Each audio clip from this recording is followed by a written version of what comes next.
Hi everyone, welcome to our YouTube channel general studies for government jobs. তোমাদের যে level 5 এর এনটিপিসির first part হয়েছিল আগের দিন, আজকে তার পরবর্তী পার্ট, যেখানে আমরা বাকি 35টি ম্যাথ এবং জিআই নিয়ে আলোচনা করব। এর আগেও আমাদের লেভেল 4 আর 3 হয়ে গেছে এবং তার আগেও রেলওয়ে গ্রুপ ডি কে টার্গেট করে বেশ কিছু রিজনিং ক্লাস হয়েছে 35-34টির মতো। তো যারা সেই ক্লাসগুলিকে দেখোনি, এই ভিডিও ডেসক্রিপশন বক্সে প্লেলিস্ট লিঙ্ক তোমরা পেয়ে যাবে, বা পিছিয়ে গিয়েও দেখতে পারো আমাদের চ্যানেলে। সেখান থেকে আগের ক্লাসগুলিকে অবশ্যই দেখে নেবে। এবং যারা এখন আমাদের Telegram channel jobs academy, Facebook page jobs academy এবং Facebook group general studies for government জবসে জয়েন হওনি, ডেসক্রিপশন বক্সে দেওয়া লিঙ্ক থেকে জয়েন হয়ে যাও। সেখানে তোমরা ভিডিও রিলেটেড ইনফরমেশন এবং পিডিএফ পেয়ে যাবে। আজকে দেখো লেভেল 5, যেটা পরীক্ষা হয়েছিল 12/6/2022, খুব রিসেন্টলি আগের মাসে, এবং তারই প্রথম 35টি তোমরা আগের ক্লাসে পেয়ে গেছো, আর আজকে পরবর্তী 35টি নিয়ে পেয়ে যাবে। যেখানে প্রথম রয়েছে দেখো 36 নাম্বার, যে একটি নিরেট ধাতব গোলকের ব্যাসার্ধ 3 সেন্টিমিটার, এটিকে গলিয়ে 4 মিলিমিটার পুরু একটি তার তৈরি করা হলো, তারটির দৈর্ঘ্য কত হবে মিটারে প্রকাশ করতে হবে। 3 জায়গায় 3 রকমের ইউনিট দেওয়া আছে, এখানে সেন্টিমিটার, এখানে মিলিমিটার, এখানে আছে মিটার। তাহলে প্রথমে আমি কি করব, সেন্টিমিটারটাকে মিলিমিটার করে নেবো। তাহলে গোলকটার ব্যাসার্ধ হবে বা আর হবে কত, 30 মিলিমিটার, তাই তো।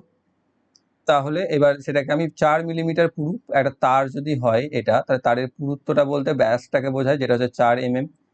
তাহলে তার রেডিয়াস হচ্ছে 2 mm, ঠিক আছে। তারের ব্যাসার্ধ হয়ে যাবে 2 mm। এবার তাহলে আমি ধাতব গোলকটার আয়তন বার করব, ভলিউম। সেটা হচ্ছে কি 4/3 পাই আর কিউব। আর কিউব মানে হচ্ছে এখানে 30 গণিত 30 গণিত 30, এটা বুঝলে। তাহলে এখান থেকে আমি পেয়ে যাব 4/3 পাই ইন্টু 27, এর পর 3টে শূন্য, এইটা। এবার এটাকে গুলিয়েই তো আমি 4 mm একটি পুরু তার তৈরি করেছি। তাহলে তারের যদি লেন্থ হয়, লেন্থ যদি এল ধরি আমি, তাহলে তার আয়তন হবে কিসের ফর্মুলা, আয়তন হচ্ছে পাই আর এল, পাই পাই আর স্কোয়ার এল, সরি আর স্কোয়ার হচ্ছে 2 এর স্কোয়ার ইন্টু এল, যেটা হচ্ছে এটার সাথে সমান 4/3 পাই ইন্টু 27000, কারণ ওইটা দিয়েই তো তারটা বানানো হয়েছে, তাই তো। এখান থেকে আমি পেয়ে যাব 4 পাই ইন্টু এল সমান 4/3 পাই ইন্টু 27000। তাহলে এখান থেকে 4 আর পাইটা দেখো এদিক থেকে কেটে যাবে, তাহলে এল ইকুয়াল টু পেয়ে যাচ্ছি আমি 3 দিয়ে, এটাও কেটে যাবে, 3 9 27, 9000 মিলিমিটার, যেটা হচ্ছে এল লেন্থ, যেটাকে আমি ধরেছি। তো 9000 মিলিমিটার, এটা আমাকে প্রকাশ করতে কি বলেছে, মিটারে। তাহলে মিলিমিটারটাকে যদি মিটারে প্রকাশ করি, 9 দিয়ে ভাগ, 1000 দিয়ে ভাগ করে দাও, তাহলে আমি পেয়ে যাবো 9 মিটার। অপশন রয়েছে বিতে রয়েছে সঠিক উত্তর। পরবর্তী, একজন বিক্রেতা 30 কেজি দরে ক্রয় করে 30 কেজি চালের সঙ্গে 28 টাকা কেজি দরে ক্রয় করা 40 কেজি চাল মিশিয়ে মিশ্রণটি 28 টাকা কেজি দরে বিক্রি করে, ঠিক আছে। তাহলে তার কত শতাংশ লাভ বা ক্ষতি হচ্ছে, অর্থাৎ 30 কেজি সে 30 টাকা দরে, আর 40 কেজি 28 টাকা দরে সে মেশায়, নিয়ে 28 টাকা দরে বিক্রি করে। তাহলে এখানে যে 30 কেজিতে যেটা হচ্ছে, দেখো এখানে তো এই 40 কেজিটা তো সে 28 টাকা দরেই কিনছে, তাহলে আমার কোনো দরকার নেই তাকে হিসাবের মধ্যে রাখা। কিন্তু এই 30 কেজিটা সে 30 টাকা করে কিনছে, তাই তো, কিন্তু সে বিক্রি করছে 28 টাকা করে। তাই বিক্রি যদি সে 28 টাকা করে থাকে, তাহলে এই 30 কেজিতে তার লোকসান কত হচ্ছে, 2 টাকা করে প্রতি কেজিতে, তাই তো। তাহলে এখানে কত দাম হওয়া উচিত হচ্ছে এর, 30কে 30 দিয়ে গুণ করে 900, কিন্তু সে পাচ্ছে 30কে 28 দিয়ে গুণ করে, 30কে 3 28 কত হচ্ছে 84, 840, তাই তো। তাহলে 60 টাকা তার দেখো ক্ষতি হচ্ছে। তার যদি 60 টাকা ক্ষতি হয়ে থাকে, তাহলে কত টাকায় 60 টাকা ক্ষতি হচ্ছে, 900 টাকায় 60 টাকা ক্ষতি হচ্ছে। তাহলে 100 টাকায় কত ক্ষতি হচ্ছে, 100/900 ইন্টু 60, তাই তো, এইভাবে। কিন্তু এখানে তো 40-এর হিসাবটাকে নিয়েই এলাম না। আচ্ছা, সেইভাবে যদি আমি করি, আর একটা কাজ করি আমরা, তাহলে এখানে এটা বাদ দাও এই হিসাবটা। এখানে 30 কেজি বলেছে আর এখানে 40 কেজি বলেছে, তো দুটোরই শূন্য বাদ দিয়ে দিলাম। আমি এটাকে 3 কেজি ধরে নিলাম, ওটাকে 4 কেজি ধরে নিলাম, কারণ রেশিওতে নিয়ে এলেও আমাদের উত্তরই একই আসবে আমাদের হিসাবে সুবিধার জন্য। তাহলে 30কে 3 দিয়ে গুণ করলে আমি পাচ্ছি এর ক্রয় মূল্য হচ্ছে 90 টাকা, আর এখানে 28কে 4 দিয়ে গুণ করলে পাচ্ছি ওর হচ্ছে 112 টাকা। তাহলে এই দুটো ক্রয় মূল্য দাঁড়াচ্ছে 202 টাকা, তাই তো। এইটা হচ্ছে ক্রয় মূল্য।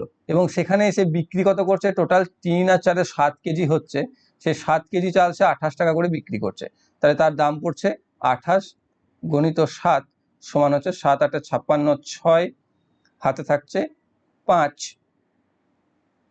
আর 7 14 পাশে 19 196 টাকা। তাহলে তার কত ক্ষতি হচ্ছে? 6 টাকা।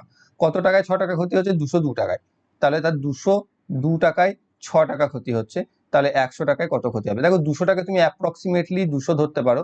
এখানে যেহেতু নিকট পূর্ণ সংখ্যা চেয়েছে, নিকটবর্তী, তাহলে এটাকে 200-তে 6 হলে 100-তে 3, সেটাকে আমরা নিকটতম পূর্ণ সংখ্যা হিসাবে 3% ক্ষতি করতে পারি। অপশন নাম্বার সি তে রয়েছে সঠিক উত্তর। এবার প্রথমটাতে যাই, যেটাতে আমি করছিলাম, যে এখানে কি হচ্ছে, 900 টাকায় 60 টাকা ক্ষতি হচ্ছে, কিন্তু 900 টাকায় অ্যাকচুয়ালি তার 60 টাকা ক্ষতি হচ্ছে না। এইদিকে 28 গুণিত 40 করে যে টাকাটা আসছে, সেই টাকাটাও তো তাকে বিক্রি করতে হচ্ছে না, তাহলে বিক্রয় মূল্যের সাথে সেটাকেও যোগ করতে হবে। অর্থাৎ 28 গুণিত 4 মানে হচ্ছে 112 1120 টাকা, সেটাকে শুধু তোমাকে যোগ করতে হবে, নিয়ে তোমাকে হিসাবটা লাগাতে হবে। ঠিক আছে, টোটাল অত টাকায় বিক্রি করার পর তার 60 টাকা ক্ষতি হচ্ছে। ক্লিয়ার?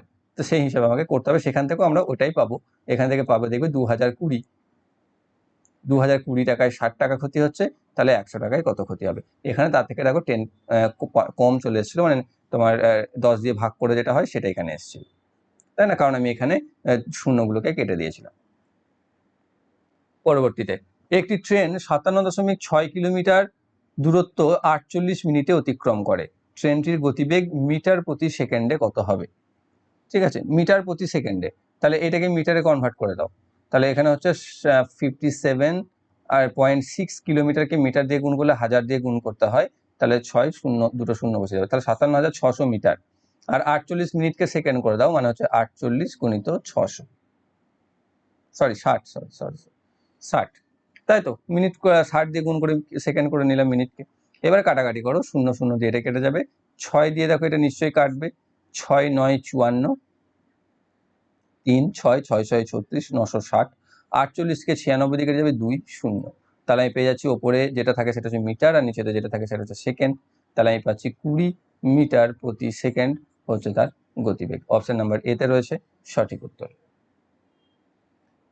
পরবর্তী 0.82, 0.802, 0.85, 0.085 এই সংখ্যাগুলির মধ্যে বৃহত্তমটির সঙ্গে 0.3, 0.03, 0.023 এবং 2.03 এই সংখ্যাগুলির মধ্যে ক্ষুদ্রতম সংখ্যাটির গুণফল নির্ণয় করো। অর্থাৎ এদের মধ্যে বৃহত্তমটা আর এদের মধ্যে ক্ষুদ্রতমটার গুণ করতে বলেছে। এদের মধ্যে বৃহত্তম দশমিকের পর সবার 8 আছে, না এর নেই, তাহলে বাদ চলে গেল, বাকিগুলোতে 8 আছে, 8-এর পর এখানে সব থেকে বড় হচ্ছে 5, তাহলে বৃহত্তম হচ্ছে 0.85, আর এখানে ছোট সব থেকে খোঁজো, এখানে সব থেকে ছোট হচ্ছে 0.03, এটা। তাহলে এই দুটোর মধ্যে আমাকে গুণ করতে বলেছে, তাহলে 0.85কে দশমিক তুললে 85/100 গণিত এখানে 3/100, 85কে 3 দিয়ে গুণ করলে 3 5 15, 5 হাতে থাকছে 1, 3 8 24 আর 1 25, 255/10,000 ভাগ করে দিলে পেয়ে যাবি 0.0255। অপশন নাম্বার সি তে রয়েছে সঠিক উত্তর। নেক্সট, একটি ক্লাসে 14 জন ছাত্রের গড় ওজন 20 কেজি। ক্লাস থেকে একটি ছাত্র চলে গেলে গড় ওজন 2 কেজি কমে যায়। ক্লাস থেকে চলে যাওয়া ছাত্রটির ওজন কত ছিল? তাহলে 14 জনের গড় ছিল 20 কেজি, তাই তো? 40 নম্বরটা দেখো, 14 জনের ছিল 20 কেজি, তাহলে মোট ছিল 14 গণিত 20 সমান হচ্ছে 280 কেজি। এবার যখন একজন চলে গেল তখন গড় ওজন 2 কেজি কমে গেল। 2 কেজি যদি কমে যায় তাহলে হয়ে গেল 18, কতজনের? 13 জনের। তখন টোটাল হলো 13 গুণিত 18, যেটাকে যদি আমি গুণ করি তাহলে পেয়ে যাচ্ছি কত? 234 কেজি, তাই তো? 234। এবার যদি এখানে কার জন্য এই পার্থক্যটা হলো, এখান থেকে একটা ছেলে বেরিয়ে গেল বলে, তাহলে একটা ছেলে বেরিয়ে যাওয়ায় যদি ওজন 280 থেকে 234 হয়ে যায়, তাহলে তার ওজন কত? 280 থেকে 34 বাদ দিয়ে দাও, যেটা পেয়ে যাচ্ছ 46 কেজি। তাহলে যে বেরিয়ে যাওয়া ছাত্র ছিল তার ওজন হচ্ছে 46। অপশন নাম্বার বি তে রয়েছে সঠিক উত্তর। নেক্সট, একটি সংখ্যার লসাগু এবং তাদের গসাগুর দুটি সংখ্যার লসাগু তাদের গসাগুর 20 গুণ এবং তাদের লসাগু ও গসাগুর যোগফল 504। যদি সংখ্যা দুটির অন্তর 24 হয় তবে সংখ্যা দুটির যোগফল নির্ণয় করো। এখানে কি বলেছে? গসাগুর 20 গুণ হচ্ছে লসাগু। তাহলে আমি যদি ধরে নাও সংখ্যাটা এখানে থাকলো এক্স আর ওয়াই, তাই তো? তাহলে এখানে থাকে গসাগু, গসাগুটাকে ধরে নিলাম আমি এ। গসাগুটা যদি এ হয় তাহলে এইখানে যেটা থাকে সেইটা হচ্ছে তাদের গুণফল, তাহলে তাদের দুটি সংখ্যার লসাগু হচ্ছে গসাগুর 20 গুণ, তাই তো? 20 গুণ যদি হয়ে থাকে তাহলে গসাগুকে যদি আমি লসাগুকে যদি 20 দিয়ে ভাগ করে দিই তাহলে আমি গসাগু পেয়ে যাব। তাহলে এখানটাতে দেখো 20 থাকবে। এবার 20কে যদি আমরা, এই দুটোর গুণফল হচ্ছে 20 হতে হবে, নিচে যে দুটো থাকছে 20কে যদি আমরা মৌলিক উৎপাদকে ভাঙি একটাই পাবো, যেটা হচ্ছে 4 আর 5, তাই তো। 4 5 20, আর তাছাড়া 2 10 যেগুলো থাকবে সেগুলো দেখো একেবারে আবার 2 দিয়ে ভাগ চলে যাবে। তাহলে এখানে ধরে নাও 4 হবে, এখানে ধরে নাও 5 হচ্ছে। এখানে যদি 4 হয় তাহলে এই সংখ্যাটা কত? এই সংখ্যাটা হবে 4a, এই সংখ্যাটা হবে 5a, তাই না? গসাগুটা দিয়ে গুণ 4a, এটা হবে 5a। তাহলে 4a আর 5a হচ্ছে দুটি সংখ্যা, কিন্তু বলে দিচ্ছে দুটোর অন্তর হচ্ছে 24। তাহলে দুটির অন্তর এখান থেকে কত? 5a থেকে যদি 4a বাদ দাও তাহলে a ইকুয়াল টু হচ্ছে 24 রিপ্রেজেন্ট করছে।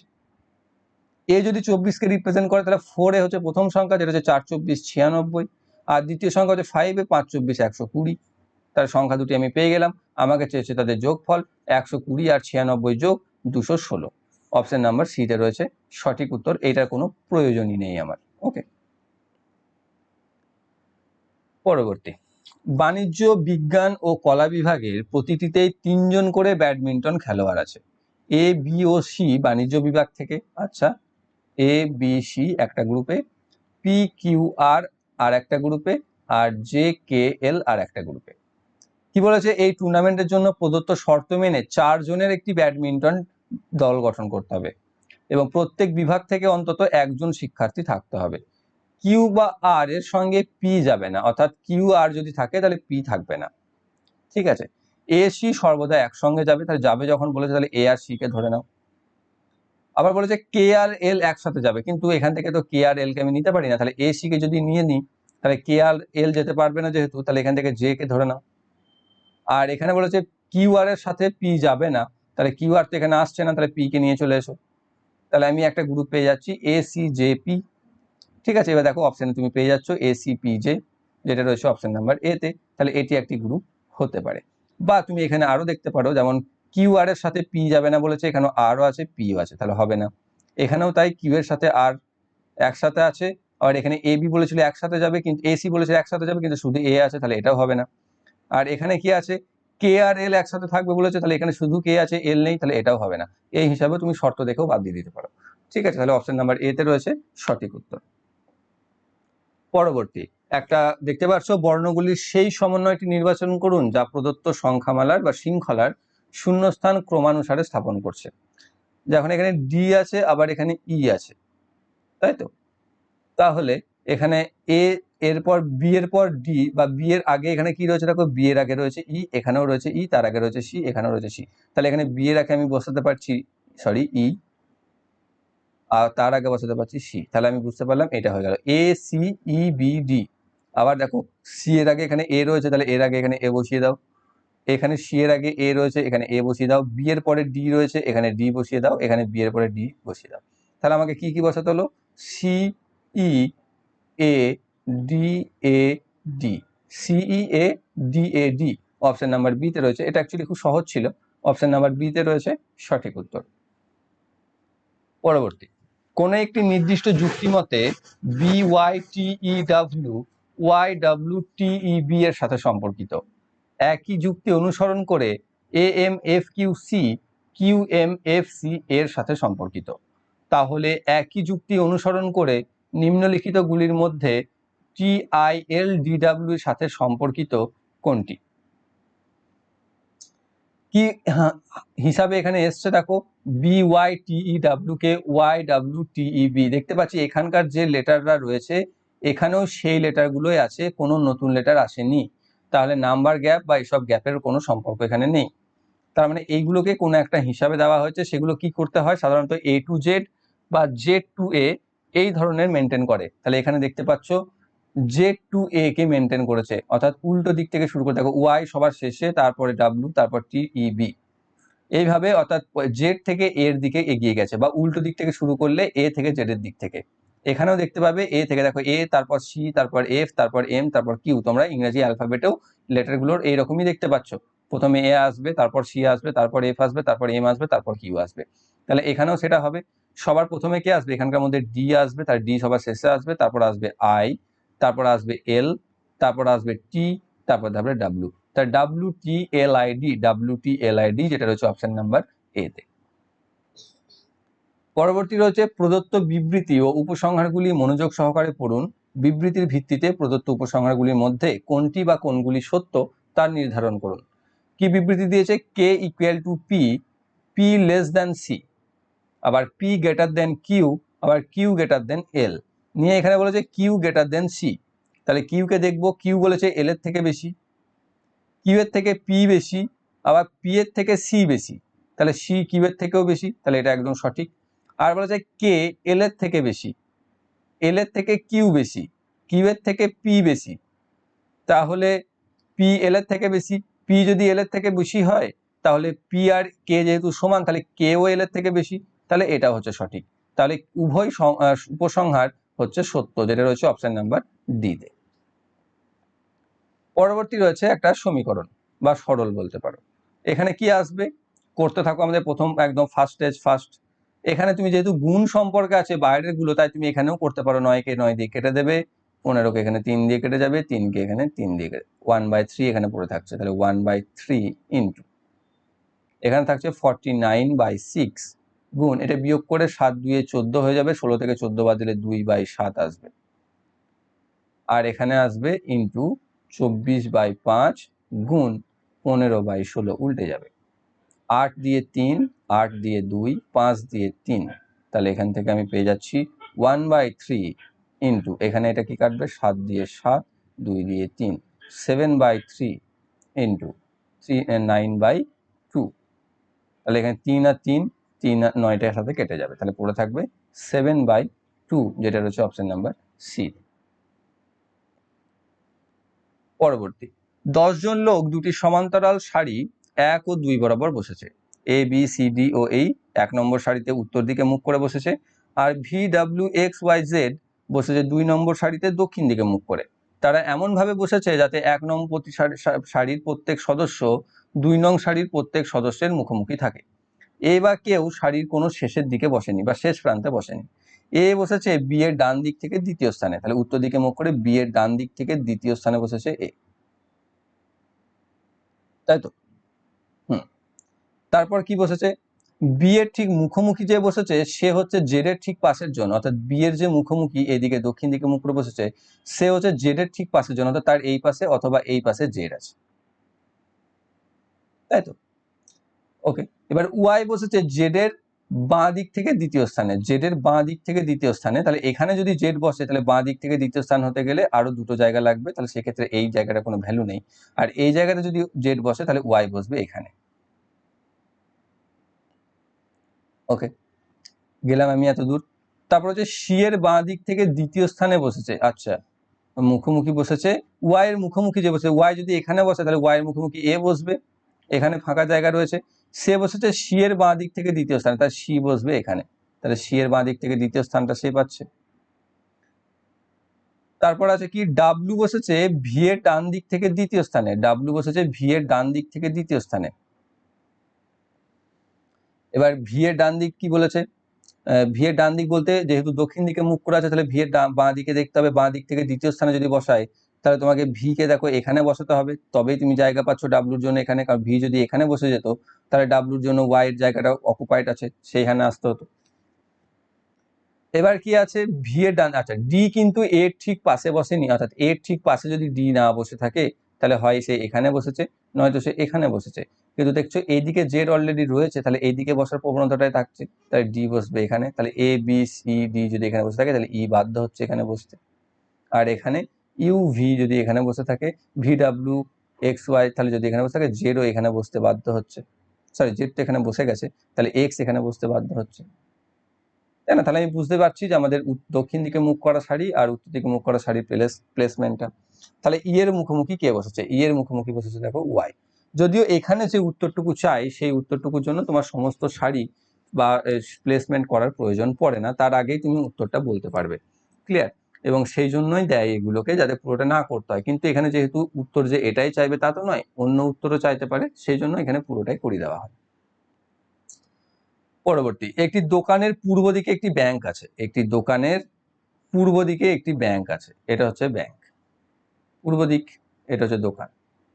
ব্যাংকটির উত্তর পশ্চিম দিকে একটি কলেজ আছে, ব্যাংকটির উত্তর পশ্চিম, উত্তর দিক হচ্ছে এটা, উত্তর পশ্চিম হচ্ছে এটা।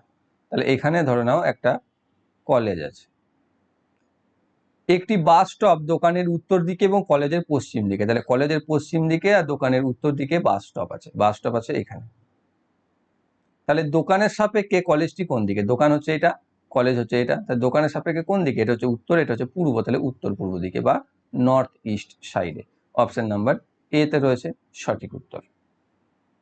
দোকানের সাপেক্ষে বলেছে, তাহলে দোকান থেকে দেখতে হতো। যদি এখানে বলতো কলেজের সাপেক্ষে দোকান কোন দিকে, তাহলে তো দক্ষিণ পশ্চিম। পরবর্তী, সে তার সঠিকভাবে মনে আছে যে অজয়ের পরীক্ষা শুক্রবারের আগে কিন্তু মঙ্গলবারের পরে। তার মানে আমার হাতে কি কি রয়েছে?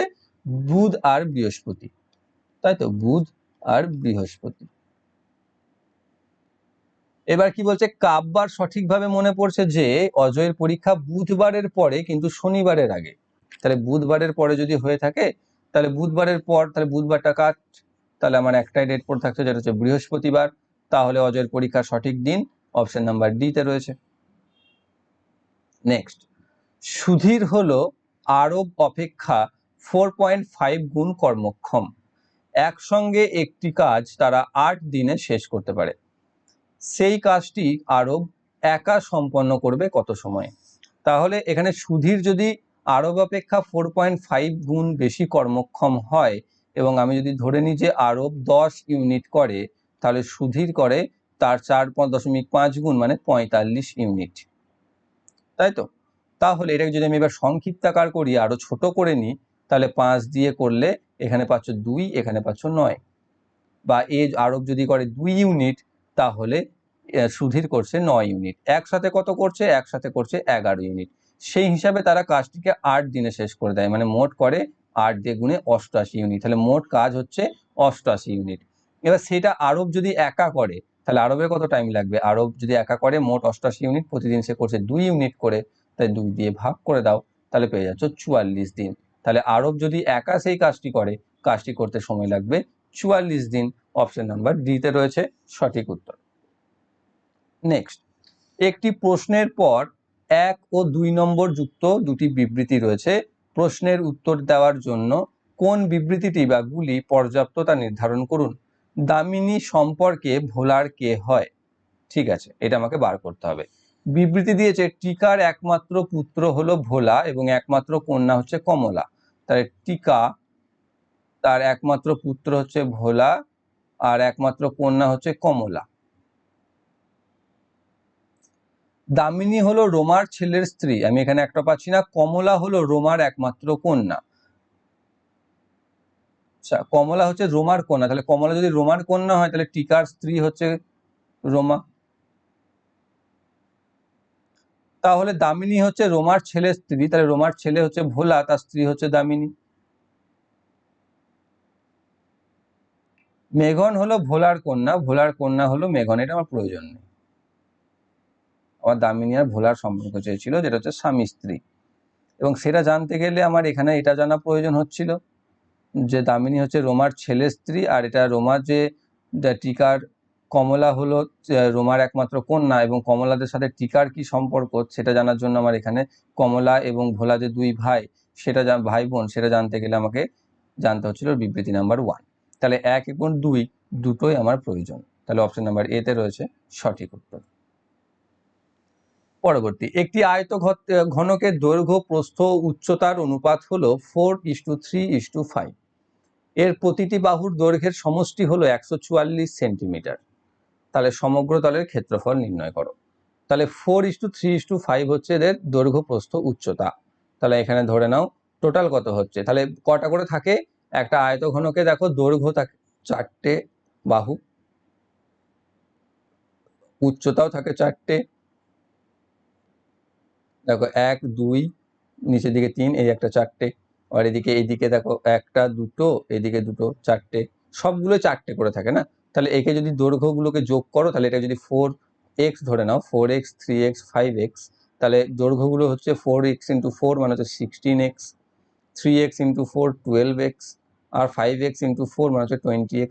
সবগুলোকে যোগ করলে হচ্ছে 144 সেন্টিমিটার। তাহলে x এর ভ্যালুটা আমি এখান থেকে পেয়ে যাব। তাহলে কি পাচ্ছ? 16 আর 12 হচ্ছে 28, 28 আর 20 হচ্ছে 48x, সমান হচ্ছে 144। তাহলে x হচ্ছে 3। x যদি 3 হয়, তাহলে বাহুগুলোর মান আমি পেয়ে যাচ্ছি 3 4 12, 3 5 4 3 3 9, 5 3 15। তাহলে দৈর্ঘ্য প্রস্থ উচ্চতা পেয়ে গেলাম। এবার আমার সমগ্র তলের ক্ষেত্রফল চেয়েছে। সমগ্র তলের ক্ষেত্রফলের সূত্র কি? সমগ্র তলের ক্ষেত্রফলের সূত্র হচ্ছে 2 ইন্টু দৈর্ঘ্য গণিত প্রস্থ গণিত উচ্চতা। হ্যাঁ, তাহলে কি পাচ্ছি এখানে? দৈর্ঘ্য গণিত প্রস্থ গণিত উচ্চতা, না দৈর্ঘ্য গণিত প্রস্থ এটা কি আছে? আচ্ছা, এটা দৈর্ঘ্য গণিত প্রস্থ একবার 12 গুণিত 9 প্লাস এখানে আসবে 9 গুণিত 15 প্লাস 12 গুণিত, এটা হচ্ছে formula AB into AB plus BC into CA, তাই না? এটা যদি এ বি আর সি হয়, 2 into AB plus AC plus C B.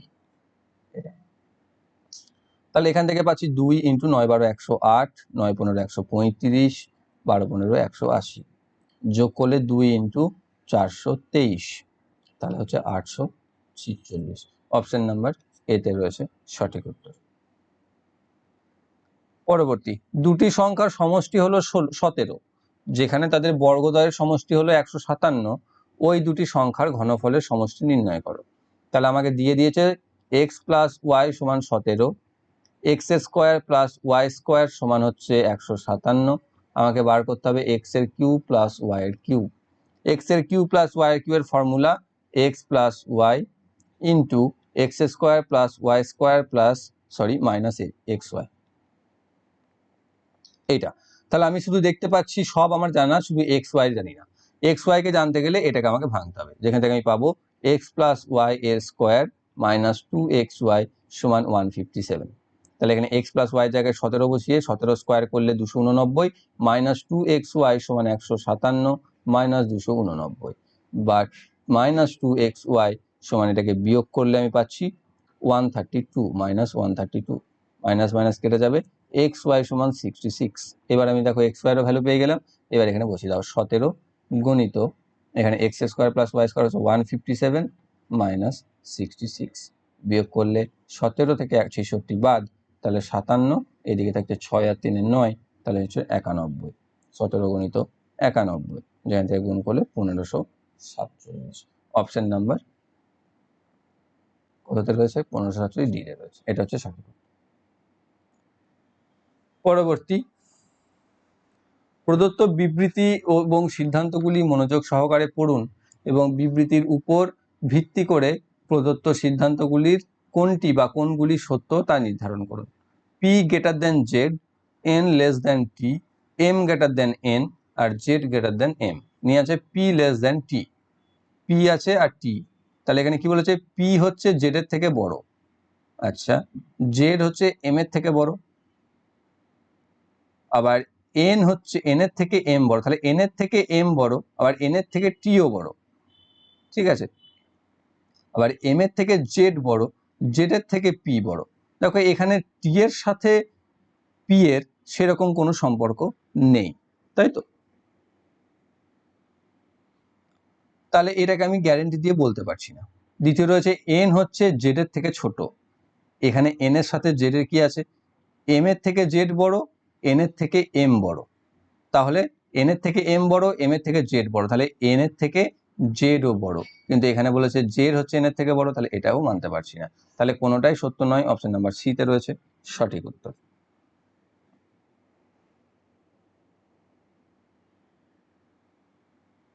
আচ্ছা, এন এর থেকে জেড, এন এর থেকে জেড বড়, এটা দেখো ঠিক হচ্ছে, এক্স্যাক্টলি এটা লেস দেন নয়, লেস দেন আছে। এক্স এন হচ্ছে ছোট, জেড হচ্ছে বড়, তাহলে সেটা হচ্ছে ঠিক, অপশন নাম্বার বি তে রয়েছে সঠিক উত্তর। শুধুমাত্র 2 নাম্বারটা সত্য। কারণ কি আছে? এখানে আছে এম এর থেকে জেড বড়, আবার এখানে আছে এন এর থেকে এম বড়, তাহলে সেটা যদি হয়ে থাকে তাহলে এন এর থেকে জেড বড়, সেটাই এখানে রয়েছে। ওকে, পরবর্তী, একটি বৃত্তের দুটি জ্যা এ বি এবং সিডি বৃত্তের বাইরে এ বিন্দুতে কে পরস্পরে ছেদ করে। আচ্ছা, একটা বৃত্ত অঙ্কন করি আমি আগে, যার দুটি জ্যা আছে এ বি আর একটা রয়েছে সিডি, এই দুটো পরস্পর বাইরে এফ বিন্দুতে ছেদ করলো। একটু বেশি বড় করে ফেলেছি, তার জন্য বেড়ে গেল। এবার আছে এ এফ হচ্ছে 12, এ এফ হচ্ছে 12, বিএফ হচ্ছে 4, আর সিএফ হচ্ছে 16, তাহলে সিডিটা কত, এইটা কত? এইটা কতর আগে আমি কি করতে পারবো, এটাকে বার করতে পারবো ডিএফটাকে, তাই না? তাহলে ডিএফটাকে বার করতে হবে আমাকে, কারণ তার আমরা ফর্মুলা জানি। এখানে যেটা ফর্মুলা সেটা হচ্ছে, দেখে নাও এখানে লিখে দিচ্ছি আমি, এ এফ গুণ বিএফ সমান সিএফ গুণ ডিএফ। এবার এখান থেকে দেখো ডিএফ এর মানটা আমি বার করতে পারো, কারণ এএফ বিএফ দুটোই জানি, যেটা হচ্ছে 12 গুণিত 4 সমান সিএফ হচ্ছে 16, আর ডিএফটা জানি না। তাহলে ডিএফ ইকুয়াল টু 48/16 মানে হচ্ছে 3। তাহলে আমি এইটা পেয়ে যাচ্ছি 3। তাহলে পুরোটা যদি 16 হয় আর এইটা যদি 3 হয়, তাহলে সিডিটা কত? তাহলে 16 থেকে 3 বাদ, যেটা হচ্ছে 13। অপশন নাম্বার এতে রয়েছে সঠিক, তাই না? তাহলে CD equal to CF minus DF. Clear? তাহলে সেটা হচ্ছে আমাদের 13, বা 16 মাইনাস 3 ইকুয়াল টু হচ্ছে 13। পরবর্তী, রুবি এবং জুহি হলো 2 বোন। ওকে, রুবি আর জুহি হচ্ছে 2 বোন। কৃষ্ণ হলেন জুহির বাবার বাবা, তাহলে জুহির বাবা, তার বাবা হচ্ছেন কৃষ্ণ। রেশমা হলেন অরবিন্দের মা, অরবিন্দ হলেন রোহিতের বাবা, রোহিত হলো রুবির একমাত্র ভাই, তাই রুবির একমাত্র ভাই হচ্ছে রোহিত। তাহলে রোহিত হলো রুবি, আবার অরবিন্দ হচ্ছেন রোহিতের বাবা, তাহলে এখানে হচ্ছেন অরবিন্দ। আর কি বলছে, রেশমা হলেন অরবিন্দের মা, তাহলে কৃষ্ণের স্ত্রী। তাহলে চেয়েছে কি কৃষ্ণ সম্পর্কে রোহিতের কে হবেন, তাহলে রোহিতের সম্পর্কে কৃষ্ণকে, রোহিতের বাবা হচ্ছে অরবিন্দ, অরবিন্দের মা হচ্ছে রেশমা, তাহলে বাবা হচ্ছে কৃষ্ণ, তাহলে বাবার বাবা। অপশন নাম্বার ডি তে রয়েছে সঠিক উত্তর। পরবর্তী, একটি ঘনকের প্রতিটি প্রান্তের দৈর্ঘ্য 2.6 সেন্টিমিটার হলে ঘনকটির সমগ্র তলের ক্ষেত্রফল নির্ণয় করো। সমগ্র তলের ক্ষেত্রফল ঘনকের ক্ষেত্রে কি ফর্মুলা, 6a²। এখানে a হচ্ছে 2.6, তাহলে 6 ইন্টু 2.6 স্কোয়ার, 26 হচ্ছে 676, মানে 6.76। 6কে 6.76 দিয়ে গুণ করে দাও, গুণ করলে আমরা পেয়ে যাব 40, অর্থাৎ 676কে গুণ করে দিয়ে 6 দিয়ে 4056 দিয়ে 2 ঘর আগে দশমিক বসিয়ে দাও, 40.56। অপশন নাম্বার ডি তে রয়েছে সঠিক উত্তর। পরবর্তী, প্রদত্ত বিবৃতি ও সিদ্ধান্তগুলি মনোযোগ সহকারে পড়ুন। সাধারণভাবে জ্ঞাত ঘটনার থেকে ভিন্ন মনে হলেও বিবৃতিতে দেওয়া তথ্য সত্য বলে বিবেচনা করুন। তারপর বিবৃতি থেকে যুক্তিসঙ্গতভাবে প্রদত্ত কোন সিদ্ধান্তে উপনীত হওয়া যায় তা নির্ধারণ করুন। বিবৃতি কি রয়েছে, সকল মানুষ হলো রোবট, আর সকল রোবট হলো যন্ত্র। তাহলে যন্ত্রের মধ্যে হচ্ছে রোবট, আবার রোবটের মধ্যে হচ্ছে মানুষ। তাহলে ভেন ডায়াগ্রামটা আসবে এরকম। তাহলে সকল যন্ত্র হচ্ছে মানুষ, দেখো সকল যন্ত্র, এখানে তো যন্ত্র কিছু আছে যারা মানুষ নয়, রোবটও নয়, তাহলে এটা হবে না। কিছু রোবট হলো মানুষ, তাহলে কিছু রোবট হচ্ছে মানুষ, কারণ বলেছে সকল মানুষ হচ্ছে রোবট, তার মানে কিছু রোবট তো মানুষ হবেই। তাহলে এই পোর্শনে যে রোবটরা রয়েছে তারা মানুষ, তাহলে এটা হচ্ছে সঠিক। তাহলে কেবল 2 নম্বর সিদ্ধান্তে আমরা উপনীত হতে পারছি। অপশন নাম্বার সি তে রয়েছে সঠিক উত্তর। পরবর্তী, প্রদত্ত প্রশ্নটি নিম্নলিখিত শব্দগুলির উপর ভিত্তি করে করা হয়েছে। প্ল্যান, ফোর, র্যাম্প, র্যাঙ্ক আর স্যান্ড। যদি প্রতিটি শব্দে চতুর্থ বর্ণটি তার ইংরেজি বর্ণানুক্রমিক ক্রমানুসারে পরবর্তী বর্ণে পরিবর্তন করা যায় বা করা হয়, তাহলে এইভাবে গঠিত কয়টি বর্ণগুচ্ছে স্বরবর্ণ থাকবে? 2টি করে। তাহলে প্ল্যানকে যদি আমি সেভাবে লিখি, এন 4 নাম্বারটা হয়ে যাবে পরবর্তীতে পিএল, তারপর কি আছে এ, নিয়ে এনটা কি হবে, এনটা পরে চলে যাবে, এন ও হয়ে যাবে। তাহলে এখানে দেখো দুটো তোমার ভাওয়েল চলে এলো, তাই তো, স্বরবর্ণ চলে এলো। তারপরে এফ ও আর ই আছে, এটা হয়ে যাবে এফ ও আর, ইটা হয়ে যাবে easy, E F, sorry F. তাহলে এখানে তো আর একটা রয়েছে, এটা হবে না। তারপরে আর এ এন জি, যেটা হয়ে যাবে R A N, sorry R A N G H. আর একটা হচ্ছে স্যান্ড, এটা হয়ে যাবে এস এ এন, ডিটা হয়ে যাবে ই। তাহলে এখানে দেখো এই একটা, তাই তো। তাহলে এই কটায় রয়েছে, দুটো করে স্বরবর্ণ এখানে একটা রয়েছে, এর এখানে একটা রয়েছে, তাহলে দুটিতে রয়েছে, তাহলে অপশন নাম্বার বি তে রয়েছে সঠিক উত্তর। পরবর্তী বিবৃতি কি দিয়েছে, এ গ্রেটার দেন জি, জে বা জেড যেটাকে আমরা বলি, ওটা অ্যাকচুয়ালি জি বলি আমরা, জি বা এ গ্রেটার দেন জি বা Z, Z greater than equal to P, আর পি গ্রেটার দেন এম, আর একটা হচ্ছে পি লেস দেন আর। সমাধান হচ্ছে এ গ্রেটার দেন আর, তাহলে আর এর থেকে পি হচ্ছে ছোট, পি এর থেকে জেড হচ্ছে বড় অথবা সমান, জেড এর থেকে এ হচ্ছে বড়, কিন্তু এর সাথে আর এর কোনো রিলেশন এখানে নেই, তাহলে আমি এখানটাতে যেতে পারছি না, বা এর সাথে আর এর রিলেশন আমি পাচ্ছি না। পরবর্তী রয়েছে এম হচ্ছে আর এর থেকে ছোট, এখানে কি আছে, আর এর থেকে পি ছোট, পি এর থেকে এম ছোট, দেখো এখানে আছে পি এর থেকে এম ছোট, আবার পি আছে আর এর থেকে ছোট, তাহলে আর এর থেকে এমও ছোট, তাহলে আর এর থেকে এমও ছোট, এটাও আসবে সঠিক, তাহলে এটা 2 নাম্বারটা হচ্ছে সঠিক, যেটা রয়েছে অপশন নাম্বার এ তে। পরবর্তী এক্স ওয়াই জেড এর বয়সের গড় 44, এক্স ও ওয়াই এর বয়সের গড় ছিল 38 বছর 8 বছর আগে, জেড এর বর্তমান বয়স কত? তাহলে এখানে কি হবে, এক্স ওয়াই জেড এর বর্তমানের মোট বয়স কত? 44, তিনজন আছে, 44 গুণিত 3 মানে হচ্ছে 132। 8 বছর আগে এক্স আর ওয়াই এর 38 বছর ছিল, তাহলে এখন কত হবে, দুজনেরই আবার 8 করে যোগ হয়ে যাবে, 8 করে যোগ হলে হয়ে যাচ্ছে 46 করে, তাহলে এখন আর এক্স আর ওয়াই এর গড় হচ্ছে 46, তাহলে টোটাল কত হবে, 46 গুণিত 2 মানে হচ্ছে 92, তাহলে বিয়োগ করলে আমি জেড এর বয়স পেয়ে যাব, তাহলে সেখানে 10, 30, 40 বছর, অপশন নাম্বার বি তে রয়েছে সঠিক উত্তর। পরবর্তী 6 জন মানুষ যথাক্রমে এ বি সি ডি ই এবং এফ কেন্দ্রের দিকে মুখ করে একটি বৃত্তাকার টেবিলের চারপাশে বসে আছে, সি ঠিক বি এর, আচ্ছা আমি শিট করে নিই আগে,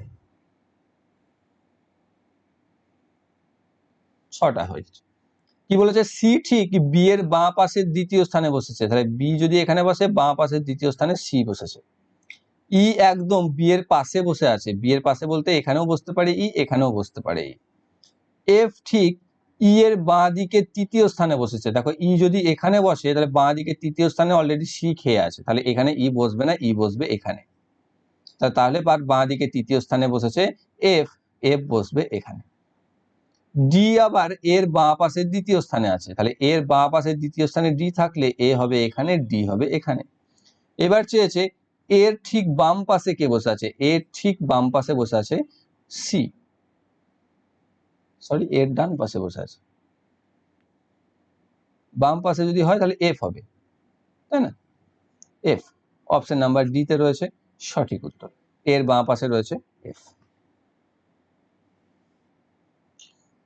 পরবর্তী 90 কিলোমিটার প্রতি ঘন্টা গতিবেগে চলমান একটি ট্রেন একটি ইলেকট্রিক স্তম্ভকে পার করে 18 সেকেন্ডে এবং একটি প্ল্যাটফর্মকে পার করে 65 সেকেন্ডে, তাহলে প্ল্যাটফর্মটির দৈর্ঘ্য কত?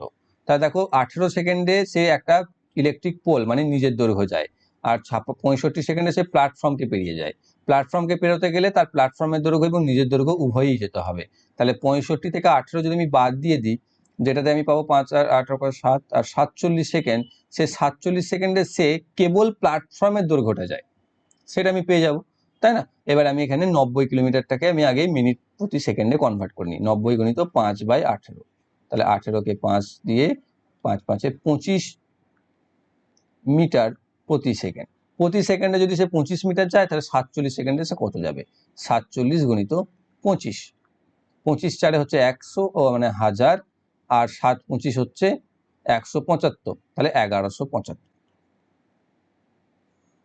মিটার, যেটা হচ্ছে প্ল্যাটফর্মটির দৈর্ঘ্য, অপশন নাম্বার সি তে রয়েছে সঠিক উত্তর। নেক্সট, যেভাবে চতুর্থ বর্ণ ও অক্ষরগুচ্ছটি তৃতীয় অক্ষরগুচ্ছের সঙ্গে এবং দ্বিতীয় অক্ষরগুচ্ছটি প্রথম অক্ষরের সঙ্গে বা অক্ষরগুচ্ছের সঙ্গে সম্পর্কিত, ঠিক সেইভাবে পঞ্চম অক্ষরগুচ্ছের সঙ্গে সম্পর্কিত বিকল্পটি নির্বাচন করুন।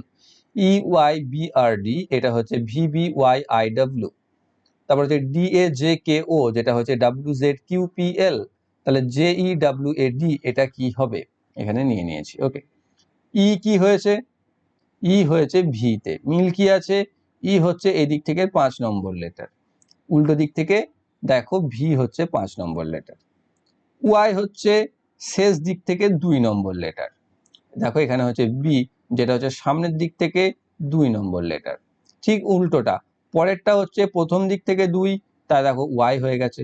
তারপরে আর যেটা দেখো উল্টো দিক থেকে 9 নম্বর লেটার, এদিকে সোজা দিক থেকে 9 নম্বর আই হয়ে গেছে। এইরকম ভাবে সম্পর্ক হচ্ছে। পরেরটা তুমি চেক করে নেবো, ডি হচ্ছে 4 নম্বর লেটার, ডাব্লিউ দেখো উল্টো দিক থেকে 4 নম্বর লেটার, তাহলে এটাও তাই। জে হচ্ছে সোজা দিক থেকে 10 নাম্বার, তাহলে উল্টো দিক থেকে 10 নাম্বার হচ্ছে কিউ, তাহলে কিউ বসবে। এবং কিউ দিয়ে তো দেখছি আমি একটাই অপশন, তাহলে তো আমার আর করার কোনো প্রয়োজনই নেই, আমি অপশন সি কেই আনসার করে বেরিয়ে যাব। পরবর্তী, একটি আয়তক্ষেত্রের ক্ষেত্রফল 453.6 স্কয়ার মিটার এবং তার দৈর্ঘ্য 27 মিটার হলে পরিসীমা কত? তাহলে আমি প্রস্থ বার করতে পারবো। প্রস্থ হচ্ছে ক্ষেত্রফল বাই দৈর্ঘ্য, ক্ষেত্রফল হচ্ছে কত? 453.6 বাই 27, দশমিক তুলে একটা 10 বসিয়ে দাও, বা 0 করে দিতে পারতে 27-এর সাথে। এবার যদি আমি ভাগ করি, ভাগ করলে আমি কি পাবো? কাটাকাটি করতে হবে। ভাগ করলে আমি যেটা পাবো সেটা দেখো কত হচ্ছে, 27 দিয়েই কেটে যাবে, বা 3 দিয়ে তুমি কাটতে পারো ফার্স্টে, 3 15 45, 3 12 36, 3 9 27, আবার 3 দিয়ে 3 5 15, 3 4 12, 3 দিয়ে 3, আবার 3 দিয়ে 3 16 48, 3 8 24, তাহলে 168 বাই 10, তাহলে 16.8। তাহলে এটা হচ্ছে কি প্রস্থ। এবার দৈর্ঘ্য পেয়ে গেছে আছে, প্রস্থ বার করলাম, তাহলে পরিসীমা কত হবে? 2 × 27 প্লাস 16.8, 27 যোগ 16.8 যোগ করলে কত হবে? যোগ করলে হবে 43.8, 2 × 43.8, 43 কে 2 দিয়ে 86, আর 0.8 কে 1.6, মানে হচ্ছে 87.6। অপশন নাম্বার বি তে রয়েছে সঠিক উত্তর। পরবর্তী 66 নাম্বার, 90 লিটারের একটি মিশ্রণে দুধ ও জলের অনুপাত 4:1, অন্য একটি 90 লিটারের মিশ্রণে দুধ ও জলের অনুপাত 2:3, এই দুটি মিশ্রণে দুধের পরিমাণের পার্থক্য কত? তাহলে এই প্রথম 90 লিটারে কি আছে? 4:1, মানে টোটাল হচ্ছে 4 আর 1 5, 5কে 90 দিয়ে ভাগ করলে 18, তাহলে 4কে 18 দিয়ে গুণ করলে 72 লিটার, প্রথমটাতে হচ্ছে 72 লিটার দুধ। দ্বিতীয়টাতে রয়েছে 90 এ 3:2, এটা হচ্ছে 5, 5 দিয়ে 18, 18কে 3 দিয়ে গুণ করে 3 18 54 লিটার দুধ। তাহলে পার্থক্য কত হচ্ছে? 72 থেকে 54 বাদ, মানে হচ্ছে 18 লিটারের, তাই তো? এইভাবে তুমি করতে পারো। আরো করা যায়, এখানে 4:1 ছিল, এখানে 3:2 আছে, পরিমাণ তো একই আছে, দুটোতেই 90 লিটার, তাহলে এখানেই বিয়োগ করে দাও, 4 থেকে বা বড়টা থেকে ছোটটা, তাহলে 1 ইউনিট বেশি আছে, তাহলে 1 ইউনিটের পার্থক্য আছে। তাহলে এখানে কি 5 ইউনিট যদি 90 হয়, টোটালটা হচ্ছে তো 90, তাহলে 1 হচ্ছে কত? 18, সেভাবেও তুমি করতে পারো। অক্ষর, সংখ্যা, চিহ্নের নিম্নলিখিত বিন্যাসটি অধ্যয়ন করুন এবং নিম্নলিখিত প্রশ্নের উত্তর দিন। দেওয়া আছে একটা লম্বা মতো। উপরের শ্রেণীতে এরকম কয়টি অক্ষর রয়েছে যার প্রতিটি ঠিক আগে একটি চিহ্ন এবং পরে একটা সংখ্যা আছে? তাহলে অক্ষর বা বর্ণ যার প্রথমে আছে, আগে আছে একটা চিহ্ন আর পরে আছে একটা সংখ্যা। তাহলে প্রথমে দেখো এ রয়েছে, যার বাঁ দিকে চিহ্ন রয়েছে, ডান দিকে সংখ্যা রয়েছে, তাই তো? তারপরে আমি আবার একটা দেখবো সেরকম সংখ্যা, যেটার আছে বাঁ দিকে চিহ্ন, ডান দিকে সংখ্যা, যেটা আর কি পাচ্ছি,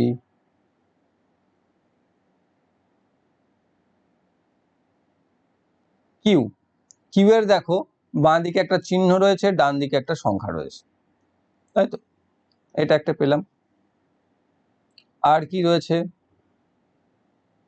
এইচ, যা দেখো বাঁ দিকে একটা চিহ্ন, ডান দিকে একটা সংখ্যা রয়েছে, আর নেই। তাহলে ক জোড়া পেয়েছি আমি? ক জায়গায় পেয়েছি? 3 জায়গায় পেয়েছি, তাহলে অপশন নাম্বার ডি তে রয়েছে সঠিক উত্তর। 5 বছরের জন্য একটি নির্দিষ্ট পরিমাণ বার্ষিক সুদের হারে জমা রাখা অর্থরাশি প্রাপ্ত সবৃদ্ধিমূল 9,800, ওই একই পরিমাণ অর্থরাশির ওপর 10 বছরের একই সুদের হারে প্রাপ্ত সবৃদ্ধি মূল হলো 12,600। যদি উভয় ক্ষেত্রে সরল সুদ দেওয়া হয় তাহলে সুদের হার কত? তাহলে 10 বছর শেষে সে পাচ্ছে 12,600 টাকা, যেটাতে সে 5 বছর শেষে পাচ্ছিল 9,800 টাকা। এখানে সুদের হার যেহেতু সরল, তাহলে আসল যেহেতু সেম, তাহলে বিয়োগ করলে আমি 5 বছরের সুদ পেয়ে যাব, 5 বছরের ইন্টারেস্ট পেয়ে যাব। বিয়োগ করলে কত পাচ্ছি, এদিকে 2,600 আর 200 2,800 টাকা। 5 বছরের সুদ হচ্ছে 2,800, 5 বছরের সুদে আসলে হচ্ছে 9,800। তাহলে আসল কত, আসল হচ্ছে 9,800 মাইনাস 2,800, মানে হচ্ছে 7,000, তাই তো 7,000। আর এখানে 5 বছরের সুদ হচ্ছে 2,800, তাহলে 1 বছরের সুদ কত, 5 দিয়ে ভাগ করে দাও, 5 5 25, 5 6 30, 560 টাকা। তাহলে 7,000 টাকার 1 বছরের সুদ হচ্ছে 560 টাকা, তাহলে 100 টাকায় কত, 0 0 0 0 0 0 কেটে দাও, 7 8 56, তাহলে 8%। অপশন নাম্বার ডি তে রয়েছে সঠিক উত্তর। পরবর্তী 69, এটা তোমাদের হোমওয়ার্ক। ওকে, 69 যেটা রয়েছে এটার আনসার বলে দিচ্ছি, যেটা করতে হবে কিভাবে সেটাও আমি একটু হিন্ট দিয়ে দিচ্ছি, যারা বুঝতে পারছো না তাদের জন্য সহজ আছে।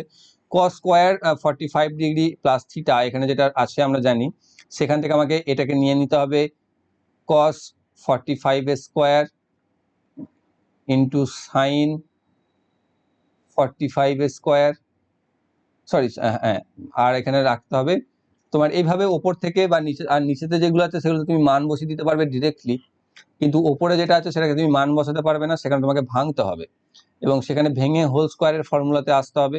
হোল স্কোয়ার যেটা আমরা বলি a প্লাস বি এর হোল স্কোয়ার, সেরকম ফর্মে এখানে কস আর সাইনে আসবে, দুটো থেকে এখানে আসবে মাইনাসে, ঠিক আছে, সেই দুটোকে ভাঙতে হবে। আর নিচে থেকে তোমরা মান বসিয়ে পেয়ে যাবে যতদূর সম্ভব -2 আসবে, দেখবে cosec square 30 degree, sine square 45 degree, আর সে minus x square 60 degree value বিয়োগ করলে বা এসব করলে কাটাকাটি করলে -2 আসবে, এবং সেক্ষেত্রে উত্তর আর উপরটাতে কেটে কুটে চলে আসবে 1, নিয়ে আনসার আসবে -1/2, যেটা রয়েছে অপশন নাম্বার এ তে। এটা হোমওয়ার্ক আছে, তোমরা বাড়িতে একটু প্র্যাকটিস করবে। পরবর্তী রয়েছে, এটা একটা সহজ কিন্তু একটু টাইম নেওয়া, যোগ বিয়োগ করতে হবে শুধু এটুকুই, আর কিছু না। এখানে বিভিন্ন একটা চার্ট দেওয়া আছে কোনো একটা জায়গার বা কোনো একটা সংস্থার, যেখানে বলেছে 2017 সালের সংস্থাটির মোট খরচ ওই সংস্থার 2021 সালের মোট খরচের আনুমানিক কত শতাংশ। তাহলে 2021 সাল আর 17 সালটাকে আগে করো, 361 যোগ 93 প্লাস 83 প্লাস 142 প্লাস 52, এটা হচ্ছে 2017 সালের। যোগ করলে আমি কত পাবো, যোগ করলে পেয়ে যাচ্ছি 731। এবার 2021টাকে যদি যোগ করো, কত কত রয়েছে দেখো, 652 প্লাস 111 প্লাস 132 প্লাস 101 প্লাস 75, এগুলোকে আমি যোগ করলে পেয়ে যাচ্ছি 1071। যোগগুলো আমি করেই রেখেছি, তো তোমাদেরকে করতে হবে, এটার জন্য বললাম টাইম লিখিয়ে নেবে। এবার বলেছে এটা এর কত পার্সেন্ট, মানে হচ্ছে 731 বাই 1071 ইন্টু 100, এটা আমাকে ক্যালকুলেশন করতে হবে। ক্লিয়ার? এবং এটাকে যদি আমি ক্যালকুলেশন করি, তাহলে এটাকে তুমি 1000 ধরতে পারো, এটা 73 ধরতে পারো, সেই হিসাবে দেখো তার থেকে একটু নিচেতে চলে আসবে, যেহেতু 1071 আছে, এখানে 731 বেশিই আছে। আচ্ছা, এখানে এরকম ভাবে হবে না, এটাকে তোমাকে ক্যালকুলেশন করতে হবে। ক্যালকুলেশন করলে যেটা আসবে সেটা আসবে 68.253% অ্যাপ্রক্সিমেটলি। ওকে, দশমিকে মান আসবে, এবং যেটাকে যদি আমি পূর্ণ সংখ্যায় কনভার্ট করে নিই, যেটা অপশন নাম্বার এ 68%, সেটাতে চলে যাবে, কারণ এখানেও অলরেডি আমাকে আনুমানিকই চেয়েছে। ওকে, তো অপশন নাম্বার এ তে রয়েছে সঠিক উত্তর। তো এই ছিল তোমাদের 12/6/2022 হওয়া এনটিপিসি সিবিটি 2 এর লেভেল 5 এর ম্যাথ এবং জিআই বা রিজনিং, যেটা আগের ক্লাসে 35টি, এই ক্লাসে 35টি পেয়ে গেছো। তো যারা যারা বুঝতে পারোনি, কোনো একটি সমস্যা যদি থেকে থাকে কোনো অঙ্কে বা কোনো জিআই, তোমরা কমেন্ট বক্সে অবশ্যই কমেন্ট করে জানাবে। আর আগের ক্লাসগুলো যারা দেখছো না বা দেখোনি, তারা কিন্তু এগুলোতে কিছু কিছু শর্ট ট্রিক্স বা কিছু কিছু আমি যেগুলোকে স্কিপ করে যাই স্টেপ, যেগুলো হয়তো আগে কোথাও বলে রেখেছি বলে, সেইগুলোকে তোমরা বুঝতে একটু সমস্যা হতে পারে, তাই আগের ক্লাসগুলোকে অবশ্যই দেখে নেবে। আর যারা যারা আমাদের টেলিগ্রাম চ্যানেলে জয়েন হয়নি, সেখানেও জয়েন হয়ে যাবে, সেখানে টাইম টু টাইম পিডিএফও দেওয়া হবে। অনেকে কমেন্ট করো যে পিডিএফ দেওয়া হচ্ছে না কেন, একটা লিমিটেড ভিউ হওয়ার পর পিডিএফগুলো তোমরা পেয়ে যাবে। তো ভিউ বাড়াও, তোমরা লাইক করো, কমেন্ট করো। আর যারা যারা চ্যানেলতে নতুন রয়েছে, চ্যানেলকে সাবস্ক্রাইব করে বেল আইকন কল করে রাখো, যাতে ভবিষ্যৎ ভিডিও নোটিফিকেশন সকলের আগে পেয়ে যাও। Thank you for watching.